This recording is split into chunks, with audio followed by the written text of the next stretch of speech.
ఆ జానకి మాత ఉందని తీసుకుని రాముల వారినే దర్శించినట్టు రాముల వారినే చూసినట్టుగా ఆనందపడి ఆ సిగ్గుతో తల ఉంచుకుని బాధపడతారు. అప్పుడు మళ్ళీ ఆంజనేయ స్వామి గారు ఒక్కసారిగా ఆనందపడి ఒక్కసారిగా ఎంత ఉత్సాహంతో ఉన్నారంటే, అమ్మా ఎందుకు ఇంత బాధపడతావు, ఇదిగో రా నా భుజం మీద కూర్చో, ఒక్క క్షణంలో రాముడిని తీసుకెళ్ళిపోతానని. ఆ విషయం చూసిన ఆ మాట విన్నటువంటి తల్లి జానకి మాతకి ఒక్కసారి నవ్వచ్చు.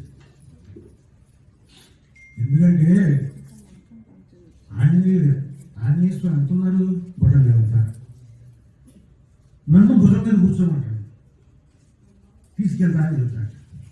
ఎట్లా జరిగే పని అని నవ్వుతుంది. సరే ఆ మాట విన్నటువంటి ఆంజనేయ స్వామితో అంటున్నమాట అనేసరికి మళ్ళా స్వామి కోపం వచ్చేసింది. అయ్యో నా శక్తి తల్లికి తెలియదే అని చెప్పి మళ్ళీ ఏం చేశాడు, తన శరీరాన్ని కొండంత పిలిచేశాడు. ఇక మళ్ళా ఆ రూపం చూసినటువంటి జానకి మాతకి ఏం చేయాలో అర్థం కాదు. ఆయన శాంతపడతారు మళ్ళీ. ఇప్పుడు తెలిసిపోయిన శక్తి ఎటువంటి శక్తి అనేది ఆంజనేయ స్వామి.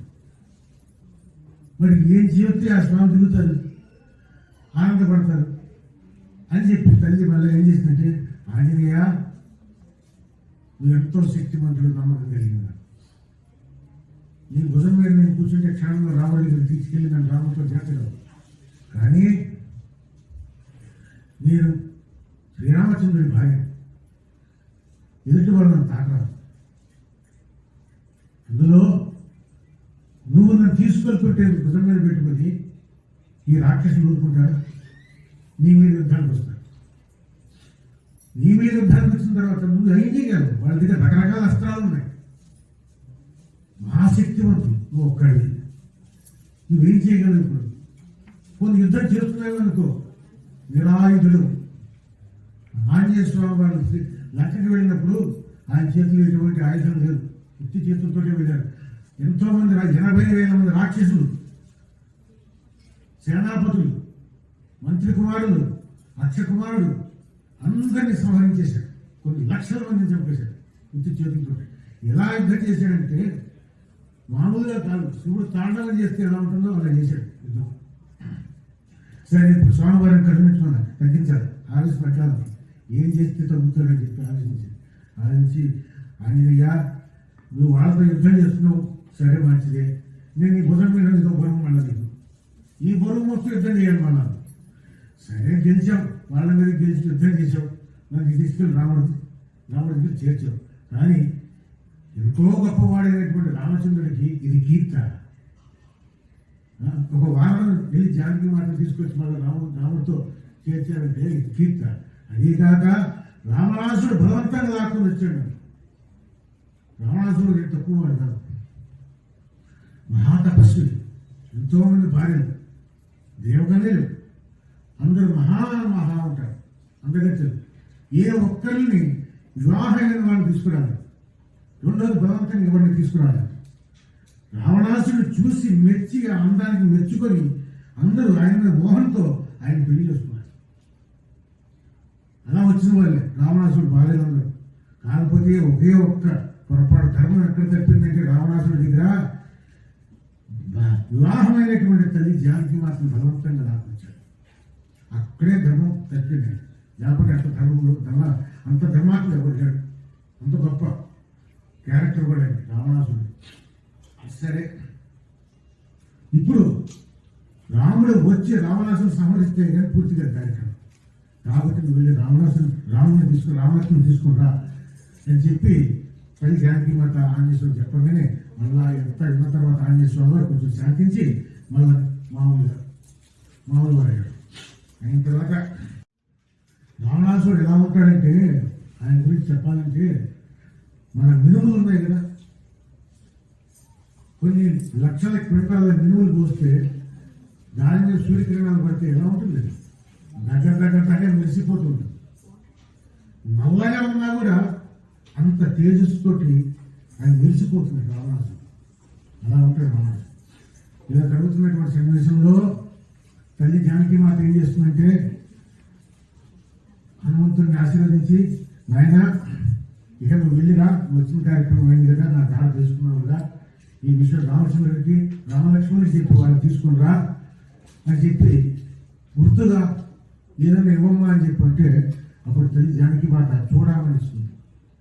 చూడమని ఇచ్చి తర్వాత ఒక కథ చెబుతుంది. ఏమిటంటే రాముడు సీతామాత వనంలో అలా తిరుగుతూ ఉండగా రాముల వారికి కొంచెం నిద్ర వచ్చి సీతమ్మ గారి తలబెట్టి నిద్రపోతుంటాడు.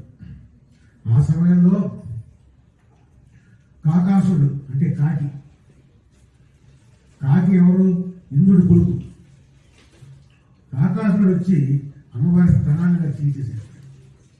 ఆ చీల్చేసరికి ఆ నెత్తుడు బొట్లు వచ్చి రాములవారికి తెలియదు. దాంతో రాములవారు ఒక్కసారి నిద్రలేచుకొని జరిగింది చూసి గర్భం తీసుకొని బ్రహ్మాస్త్రానికి తెలిసే కాకి. ఇక కాకి మొత్తం కావు కావు కావు అంటూ మొత్తం భూమండలం అంతా తిరిగింది, ముల్లోకాలు తిరిగింది, బ్రహ్మ దగ్గరికి వెళ్ళింది, శివుడి దగ్గరికి వెళ్ళింది, ఇంద్రుడి దగ్గరికి వెళ్ళింది. కాపాడండి కాపాడండి కాపాడండి. అయితే అందరూ ఒకటే చెప్పారు, రామబాణానికి ఎదురు లేదు, ఎవరు కాపాడలేదు. ఇప్పుడు ఈ జ్ఞానానికి దక్కాలంటే ఒకే ఒక వ్యక్తి చేయగలరు, అది కూడా రామే. నువ్వు వెళ్ళి శరణు శత్రువులైనా సరే క్షమించేటువంటి మనసుతో ఉన్నటువంటి మహానుభావుడు శ్రీరామచంద్రుడు. ఆ తత్వం అలాంటిది. కాబట్టి వెళ్ళి ఆయన కాలంలో పడని చెప్పి అందరు చెప్తే మళ్ళా కాకాసుడు వచ్చి రాముల వారి కాలంలో పడి మన్నించమని కోరుకుంటాడు. అంటే రాముడు ఒక విషయం చెప్తాడు, నేను వేసిన బాణం వృధా కాకూడదు, మరి ఏం చేయాలి, నేను ప్రాణాలు తీయాలి, ఇప్పుడు శరణ అంటున్నావు, సరే అయితే అని చెప్పి కాకి ఒక కుడికన్ను తీసేశాడు.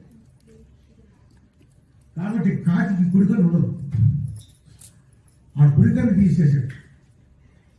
మీకు రామాయణం జరిగిందా లేదా అన్నదానికి నిదర్శనం ఏంటంటే ఇది ఒకటి చాలు. ఇప్పుడు మీరు కాకి చూస్తే కాకి కుడికన్ను ఉండదు, అది ఎడకలతోటే చూస్తుంది. ఇవి రెండు ఈ కథ, దాని తర్వాత అమ్మవారు చూడమని ఇవ్వడం, ఇవన్నీ ఇవి తీసుకొని ఆంజనేయ స్వామి బయలుదేరాడు. మరి ఊరుకుంటాడా స్వామి? ఎక్కడికి వచ్చాడు? లంకకు వచ్చాడు, శత్రు ప్రదేశాలు. ఇప్పుడు రామవారి దగ్గరికి వెళ్ళి జానకి వారు జాగ్రత్త తెలుసుకున్నారంటే మళ్ళీ రాముడు ఒక ప్రశ్న వేస్తాడు, పరమా బాగానే ఉంది, రావణాసుడు బలంతో చెప్పాడు మీరు చెప్పాడు. ఇప్పుడు వెళ్ళి రావణాసుడి దగ్గరికి వెళ్ళి నేను ఒక రాక్షసులు లేపి, నాయన మీరు ఎంతమంది ఉన్నారు, మీ దగ్గర ఏం ఆయుధాలు ఉన్నాయి, మీ దగ్గర ఎన్ని ఏనుగులు ఉన్నాయి, మీ దగ్గర ఎన్ని గుర్రాలు ఉన్నాయి చెప్పండి అన్నారు అనుకోండి, చెబుతారా? చెప్పండి. మీరు ఎలా తెలుసుకోవడం? అట్లా ఆయన ఆలోచన చేసి ఏం చేశారంటే, ఈ రాక్షసులకి ఒకటే ఒక పని మనం తెలుసుకోవాలంటే వాళ్ళతో యుద్ధం పెట్టుకోవాలి, గొడవ పెట్టుకోవాలి. వాళ్ళతో మామూలుగా వెళ్ళి గొడవ చేసుకుని యుద్ధం పట్టాడు ఉన్నారంటే రావాలి. అనేది ఏం చేశాడంటే అక్కడ అశోకవనాన్నంతా ధ్వంసం చేసేసాడు, చెట్లు పీకేశాడు, అవతల పడేశాడు, కొండల కోట్లన్నీ ఎగొట్టేశాడు, బూడి చేసి పడేస్తాడు అంతా. ఆ శబ్దానికి అందరు రాక్షసులు లేచాడు. నిద్ర లేచి ఒక్కసారి ఆయన చదువుకోండి, ఎంతో అద్దురెక్క పాటే అది అరిచెట్టుగా ఒకటి చెప్పేశాడు. బతికిన వాళ్ళు ఏదో ఇద్దరు ముగ్గురు పరిగెత్తుకుని రావణాసుడి దగ్గరికి చెప్పుకునే విషయం. అయితే రావణాసుడు వెంటనే 80,000 మంది రాక్షసులను పిలిచి, ఏదో కోత వచ్చిందంటే పోయి చూడండి పో అన్నాడంటే. కానీ నోట్లో ఎప్పుడైనా సరే పో అనేటువంటి మాట రాదు. అందులో ధర్మం తెలియని వ్యక్తి కాదు రావణాసుడు, మహాతపస్వి. ఆయన నోట్లో రప్పు అన్నప్పుడు ఏమన్నా 80,000 మంది వెళ్ళారు, పోయాడు. తర్వాత జీవమాన్ని పిలిచాడు, ఎంత సైన్యం కావాలో అంత సైన్యం తీసుకుంటూ పో అన్నాడు, వాడు పోయాడు. మంత్రి కుమారులు పిలిచాడు, 7 మంది, వాళ్ళని సైన్యం తీసుకొని ఎంత కావాలని తీసుకుని వెళ్ళి కోతి పని చూడండి పోటీ అన్నాడు, వాడు పోయాడు. అక్షకుమారుడు రావణాసుడు కొడుకు, అక్షకుమారుడు కూడా పో అన్నాడు. ఆఖరికైనా కొంచెం ఆలోచించి కోతుడు మామూలు కోతి కాదు, కోతి వాడు పోతూనే ఉన్నాడు కానీ అప్పుడు రావట్లేదు దానికి ఆలోచించుకొని ఇంద్రజిత్తుని పిలిచి, నాయన ఇది మామూలు కోతి కాదు, ఏదో దైవత్వం ఉంది దాంట్లో, నువ్వేం చేస్తావు వెళ్ళి ఆ కోతిని తీసుకుని రా అన్నాడు. ఇప్పుడు మాట్లాడింది, ఇప్పుడు రా అన్నారు కాబట్టి ఇంద్రజిత్తు ఆంజనేయుని తీసుకురావాలి. ఆ రోజు కనుక రావణాసుడు వచ్చి పో అంటే ఆ రోజునే ఆంజనేయుని చేతిలో ఇంద్రజిత్తు చెప్పేవాడు.